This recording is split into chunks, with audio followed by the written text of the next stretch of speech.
मतलब जो ओशो का एक कह लें कि इसके बाद ओशो का अंत है उस जगह से, या हर तरह से? नहीं, सच बात तो ये है कि जैसे कि हमने टेम्परेचर की जब बात कही थी तो वो एक अलग विषय, पूरा विषय था जिस विषय पे मैंने बात कही थी। और वो विषय वो था कि नशे पे जो बात आती है, बॉडी का टेम्परेचर करना, आउट ऑफ बॉडी के जो वो सब प्रयोग किया करते थे, उसके तहत उन्होंने उन चीज़ों को रखा था। तो कमरे से उनका बहुत जुड़ाव भी रहा है, बहुत सी चीज़ें रहीं। ऊर्जाएं जो हैं, जो भी पॉजिटिव और नेगेटिव ऊर्जाएं जो टॉप पे छू लेती हैं, कोई भी ऊर्जा जो ऊर्जाओं का टॉप छू लेती है, वो ऊर्जा अपने आप में शक्तिशाली हो जाती है। और उस क्षेत्र में फिर अगर कोई भी काम करने की कोशिश की जाएगी, जैसे बजाज वालों ने ले लिया, मेरा ये मानना है कि बजाज वालों की बर्बादी के दिन आरंभ। अब लोग कहेंगे यार अब आप ओशो की तारीफ कर रहे हो कि बुराई कर रहे हो, समझ में नहीं आ रहा है कि इससे तो ओशो के भूत प्रेत थे। ऐसा होता है, करंट, तुमने सुना होगा कि बरगद का पेड़ पे अगर मुंह तो दो तो करंट मार देता है। उसका अर्थ सिर्फ इतना ही होता है कि कुछ चीजें उसको भी पसंद नहीं आती। मैं आपको एक छोटी सी घटना सुनाता हूं, इससे रिलेटेड आप थोड़ा समझने की कोशिश करो। मेरे घर में, खुद के घर में, आज ये वो बातें मैं बोल रहा हूं जो कभी नहीं बोली। मेरे खुद के घर में एक पेड़ जो है, छोटा सा पेड़ पीपल का, वो घर में ऐसे निकला है। अब वो फर्टिलाइज तो जो है वो चिड़िया के पेट में होता है, लेकिन उसने वहां पे वो बीट कर दी, तो वहां से वो एक किला फूट आया पीपल के पेड़ का, बहुत साल पहले, लगभग 30 साल हो गए। तो मैंने उस पेड़ को देखा तो मैंने कहा कि ये पेड़ जो है ये इस घर को सरसब्ज नहीं होने देगा, बढ़ने नहीं देगा। और उसके बाद से हमारे घर में सारे काम धंधे, सब चीजें चौपट ही होनी शुरू हो गई, और कभी घर सरसब्ज हुआ भी नहीं।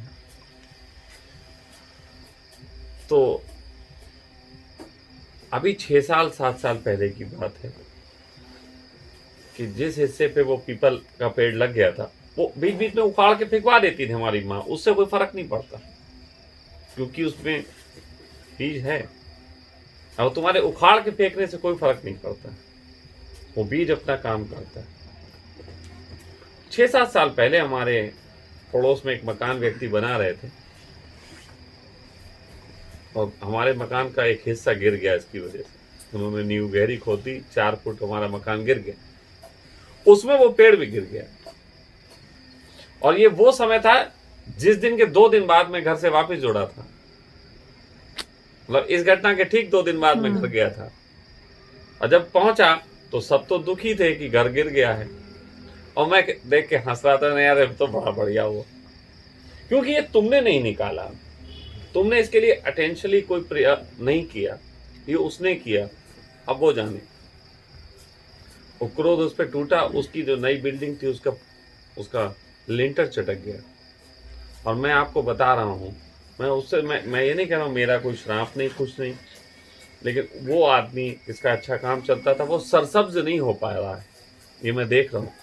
तो जो ग्रोथ होनी चाहिए वो नहीं हो पा रही, हो एक स्टिल हो गया मामला। अब यहां पे कोई प्रश्न करेगा कि एक पेड़ का सरसब्ज से क्या लेना देना, पेड़ तो अच्छा पेड़ है। तो असल में पीपल जो है वो कहीं भी जमता है, जीवेषणा है ना उसकी, तो जीवेषणा पीपल तो 500 साल 1000 साल भी हो जाते हैं, जीवेषणा तो 500 1000 साल की है उसके अंदर, और जम हो गया एक की घर पे, तो वो तो 500 साल की उम्र लेके पैदा हुआ। और अगर कोई व्यक्ति सरसब्ज होगा, पैसा कमाएगा, तो बिल्डिंग तो गिरा के बनवा ही देगा। तो कुल मिला के उसके अस्तित्व पे तो खतरा है, लेकिन उसका ये उसकी जीवेषणा इस आदमी के जीवन में आर्थिक गिरावट ले आती है। बिल्कुल, आप कोई भी घर देख लो जिस पे पीपल का पेड़ निकल आया, उनकी खानदान की हालत मालूम करो, तुम्हें पता लगेगा कि इनकी आर्थिक स्थितियां अच्छी नहीं चल रही। तुमने कई बार बड़े प्राइम लोकेशन पे बिल्डिंगें देखी होंगी जिनमें पीपल के पेड़ निकले हुए हैं, साला मरघटी पड़ी हुई है, कति खंडर टाइप की। मेरा घर 6 साल में पहले गिरा, उसके बाद से मैं जुड़ा, मेरी स्थिति बची हुई। इस समय तो वहां कंस्ट्रक्शन चल रहा है, बहुत अच्छे से काम हो रहा है। फिर एक घटना और बताता हूं। अब ये घटना बिल्कुल ऐसी है जैसे एक कोई संत का वास होना। मेरे ही घर में, मेरे घर के पड़ोस में पीछे साइड में, जैसे मेरा ये घर है तो यहाँ पीछे साइड में पड़ोस में जो घर है उसमें एक समाधि होती थी, मजार। और वो घर एक और घर से भी उसका घर जुड़ा हुआ और पीछे से एक और, मतलब 3 घर उससे जुड़ गए। और 3 घर में एक घर, मतलब 2 घर हमारे ही हैं, जिसमें एक चाचा के मतलब पास था और एक और का। तो उस घर में मजार थी। मैं आपको घटना बताऊंगा। ये घटना लगभग है सन 87-88 की। वो घर बहुत बड़ा घर था, मतलब लगभग 1000 गज का प्लॉट होगा। उस घर में एक माली रहा करते थे, पुराना मकान था, इतनी बड़ी बड़ी दीवारें थी। तो उस समय उन्होंने वहां पे जो था निर्माण कार्य करवाया। तो खुदाई के दौरान उनके यहाँ कई कलश निकले सोने के, पूरे मोहल्ले में सबको खबर है। भाई मैंने अपनी आंखों से नहीं देखे, लेकिन खूब इसकी खबर रही। अचानक वो उन पे धन भी आया और वो उस जगह को बेच के चले गए। आधा मकान पहले बेच दिया था, आधा उन्होंने फिर बेचा और वो मकान खरीदा लाला काशीराम सेठ। लाला काशीराम सेठ किसने नाम सुने हुए हैं? मैं आपको बता देता हूं। मेरे शहर के एक व्यक्ति हैं लाला काशीराम सेठ। ये सर्राफ हैं और एक समय तनिष्क का जैसा इनका ब्रांड था। पूरे यूपी के हर शहर में, बड़े शहर में, इवन इंडिया के कई शहरों में इनके ब्रांचेस थी। तनिष्क जैसा इनका ब्रांड था। और उसी समय इन्होंने लाला काशीनाथ सेठ के नाम से एक बैंक भी खोला। ये मकान खरीदा ना, उसके बाद 1 साल के अंदर लाला काशीनाथ सेठ की हस्ती मिट गई। मतलब उनकी सिर्फ अब 2 दुकानें बची हैं हमारे शहर में, दुकानें हैं बस। उनकी हस्ती मिट गई। उसके बाद वो जगह उन्होंने बेच दी। बेचने के बाद एक और सर्राफ ने ली। अब बड़े मजे की घटना, उस सर्राफ ने ली। उस सर्राफ ने जब ये ली तो लेने के बाद जो था वो सर्राफ होलसेल का काम करता था, सोना सप्लाई करता था पूरे इंडिया में लोगों को बेच। तो बिहार में वो माल लेने गया हुआ था।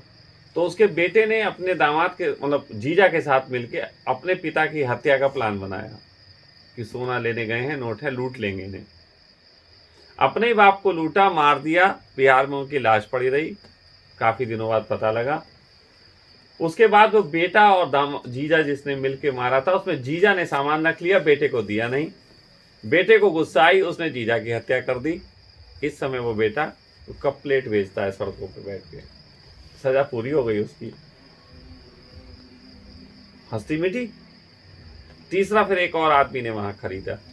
उसे कुछ किसी ने कुछ बताया या कुछ भी किया, उस आदमी ने चुपचाप एक वो पूरा एरिया जो कि इस समय 50 लाख की कीमत रखता है, उसको बस ताला डाल के बंद करके छोड़ दिया। नमस्कार कुछ करते ही नहीं हो। बाकी अपने मकान में वो रहता है, यूज करता है। और वो भी तब से पैरेलल चल रहा है, जबकि वो भी सर्राफ है, नहीं पैरेलल चल रहा। मैंने उसको तरक्की करते नहीं देखा। लेकिन बीच में एक घटना घटी थी जिस समय मैंने संन्यास लिया था, सन 2000 की बात है। वहां पे एक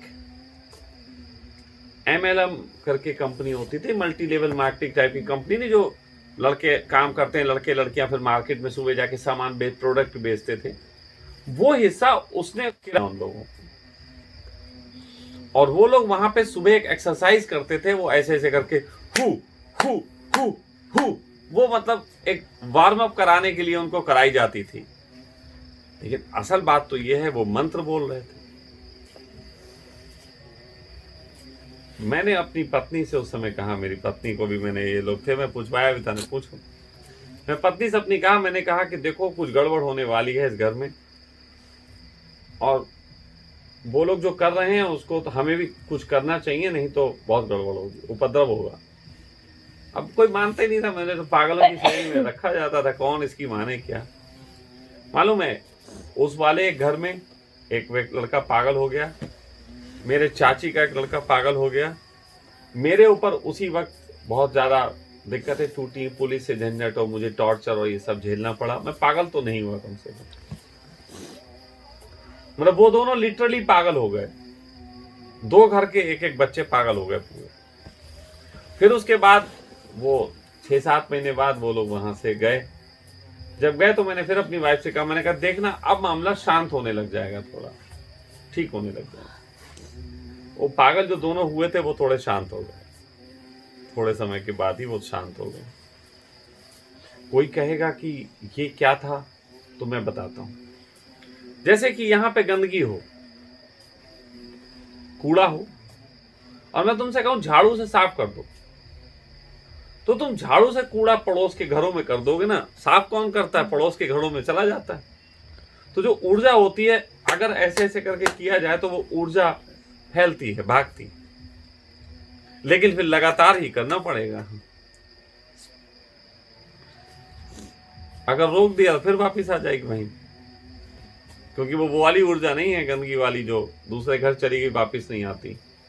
वो तो ऊर्जा है, आपने अपने तरीके से उसको इस समय दूर कर दिया दूसरों पे, मतलब यहाँ की जो थी वो उस पे, और वो सिद्ध पुरुष रहे होंगे। कोई सिद्ध पुरुष की ऊर्जाएं जो हैं वो बहुत अलग ढंग की होती हैं, नाराज भी हो जाते हैं, क्रोधी भी हो जाते हैं, नुकसान भी पहुंचा देते हैं। आपने कई ऐसी बिल्डिंगों को सुना होगा जो हॉन्टेड हो जाती हैं, जिनमें काम नहीं बनते, जिनमें कुछ होता नहीं, बहुत परेशानियां हो रही होती हैं।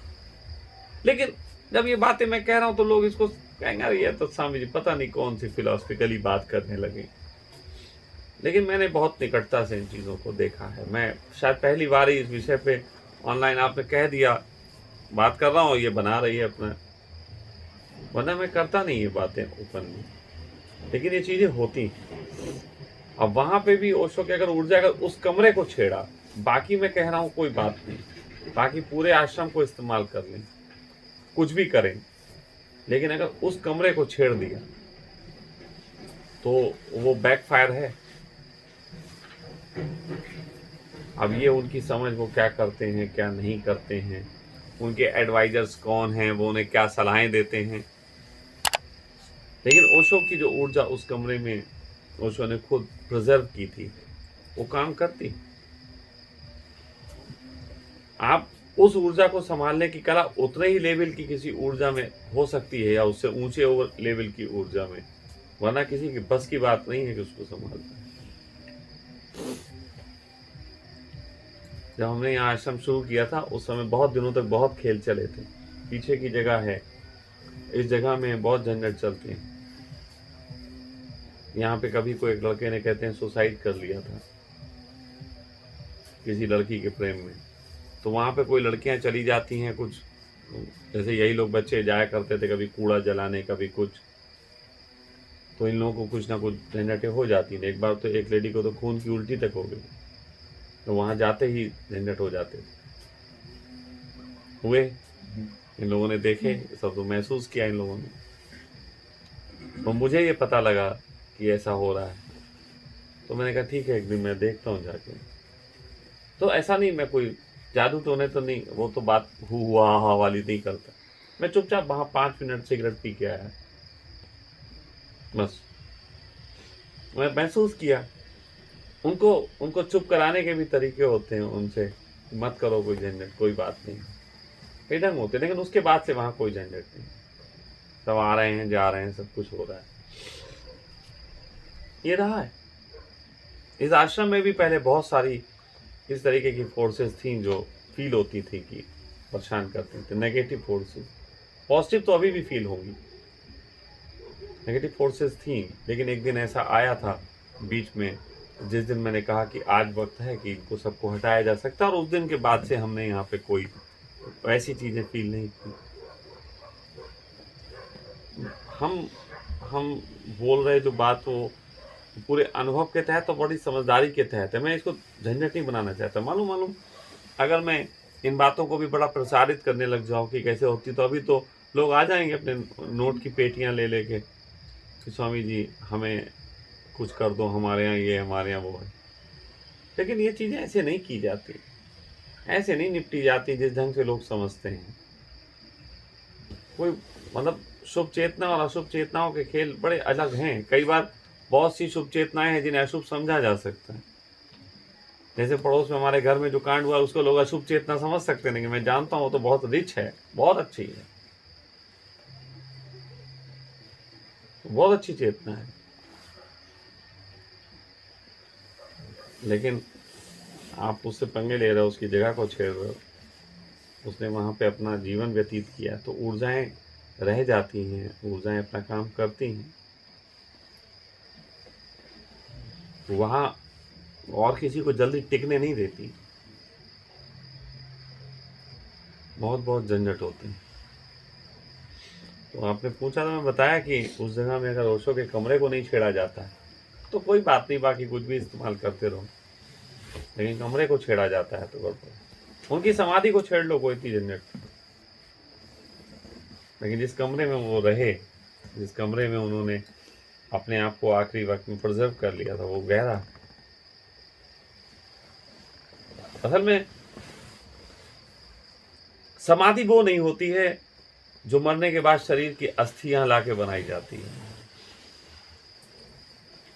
समाधि वो होती है जब कोई जागृत पुरुष किसी एक ही स्थान पे अपने आप को कतई सिकोड़ लेता है, ना उसको कहीं जाने का भाव होता है, ना कुछ करने का भाव होता है, वो स्वयं में ही डूब जाता है। समाधि ही वो हो जाता है, वो खुद में ही समाधि होती है। समाधि और अलग नहीं।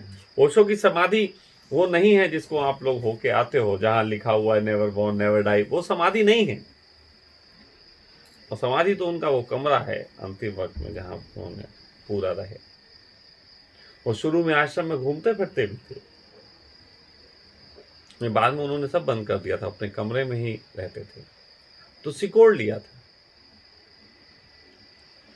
ये भी होता है, जब तक काम कर रहे हैं, जीवित हैं, तब तक आपको जिन चीजों से जुड़े हैं सबसे जुड़ना पड़ता है, लेकिन एक समय आता है आप सिकोड़ भी लेते हैं। वो भी एक ढंग होता है, वो भी एक मोक्ष को उपलब्ध व्यक्ति का ढंग होता है कि जो करुणा का भी मन है उसे भी सिकोड़ ले, तो वो करते हैं। तो फिलहाल वो जगह जो है वो आने वाले वक्त में बहुत रंग दिखाएगी अगर छेड़ी गई तो। और ये भी मैं बताऊं, बहुत तरीके ऐसे भी होते हैं कि उसी चेतना का विस्तार किया जा सकता है। मैं ज़्यादा गारंटी वो नहीं कहता, लेकिन वो जो कमरा है, अगर मैं वहाँ पे एक बार जाऊं तो मैं उस कमरे से ओशो को हटा भी सकता हूँ। अब ये लोगों को लगेगा तो वह अहंकार वाली बात हो गई। नहीं, अहंकार वाली बात नहीं है।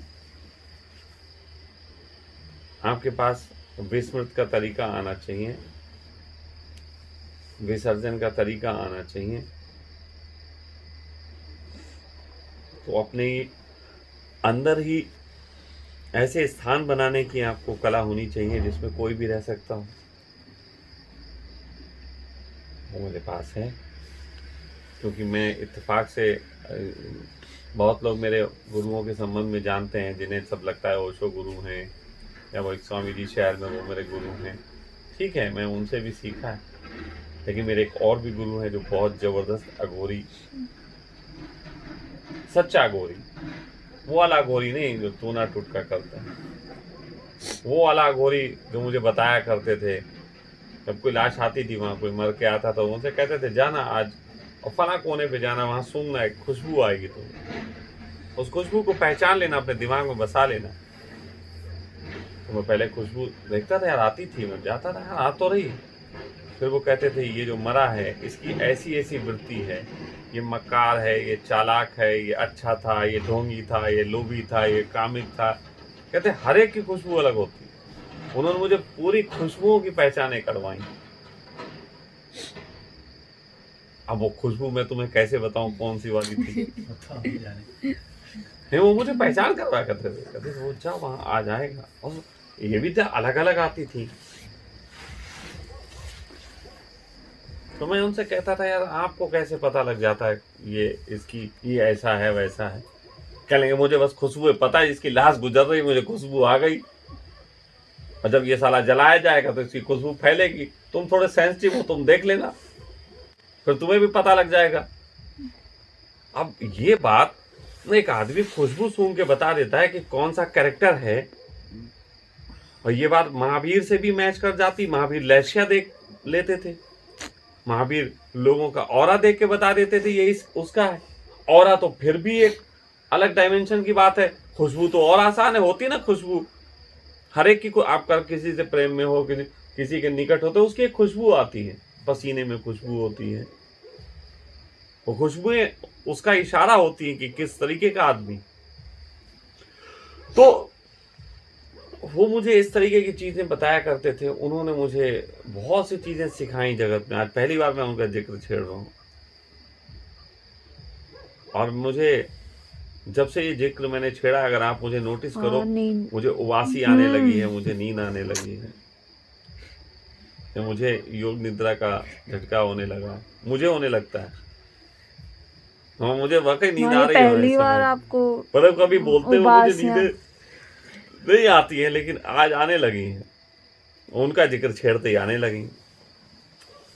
तो ऊर्जाएं ऐसे काम करती हैं। आपको मालूम है, आपको नींद जब भी आती है, आप गरिष्ठ भोजन करो, नींद आती है। जब भी आप में ताकत होगी, आपको एक रिलैक्सेशन होगा, एक अलग सी चीज होती है। तो जब भी शुभ चेतनाओं के जिक्र चलते हैं, शुभ चेतनाएं एक्टिव होती हैं, तो आपको अचानक एक बड़ा रिलैक्स सा फील होने लगता है, एकदम कि सो जाओ, चैन से पड़ जाओ। ये होता है, यही योग निद्रा का स्वाद है। और तुमने छेड़ आपको दिया। लगता है अभी तक भी उस कमरे को छेड़ा गया होगा या ऐसा कुछ? अब मुझे क्या पता है, अभी छेड़ा हुआ तो मैं वहां, जब तक मैं छेड़खानी होते ना देखूं मैं कैसे मानूं भाई छेड़ा गया नहीं छेड़ा गया, मुझे क्या पता। मुझे कोई वैसा थोड़ी ना तो अब मैं करेक्शन फील करूं। मैं क्यों करूं फोकट में बैठा हुआ, मैं क्यों करूं भाई, मुझे क्या लेना देना। हाँ, उस जगह पे जाके मैं महसूस कर सकता हूँ, उस जगह पे जाके मैं बता सकता हूँ कि क्या है क्या नहीं है। उस जगह पे जाके तो कर सकता हूँ, लेकिन वैसे नहीं कर सकता ये यहाँ बैठा बैठा। और उसकी जरूरत नहीं है। मैंने उस पर कभी, मैं नहीं कहूँगा कि काम किया, उस पर जरूरत नहीं समझिया। जो काम हो सकता है सीधे सीधे तरीकों से, उसके लिए अपने फालतू की चीज़ों का क्यों उपयोग करना। मैं तो हमेशा एक चीज़ मानता हूँ कि सरलता सर्वोत्तम है। मैंने तो उनसे यही सीखा। अब उनको गुरुजी बोलता हूँ, उनका नाम मुझे नहीं पता है, नाम कुछ था ही नहीं। और बाबा बाबा बोलते थे, और मैंने उन जैसा आदमी नहीं देखा, रहस्यमय व्यक्तित्व उन जैसा नहीं देखा। वो रहस्यमय थे, वो कुछ भी खा लेते थे, कुछ भी पी लेते थे, कोई मांग नहीं देखी। वो ये भी नहीं कहते थे जगत का कल्याण हो, वो तो ये कहते थे अगर कोई गंदगी हो तो कहते थे मैं डस्टबिन हूँ, परमात्मा मुझ में डाल दे, मेरे में मैं रखे रहूँगा उसको। ऐसा व्यक्ति। बाकी सब लोग जगत कल्याण की भावना से भरते हैं, वो कहते थे मुझे गंदगी दे दो उसे। तो उनकी संगत में मैंने ये सब चीज़ें समझी जानी थी, और मैंने ये भी जान लिया था कि ये विषय एक ऐसा विषय है कि इस पे फोकट की चर्चा भी नहीं होनी चाहिए। आज बस इत्तेफाकन बात छिड़ गई तो छिड़ गई। चलो अब मौज करो। सीते बना खाना बनाओ, टाइम हो रहा है।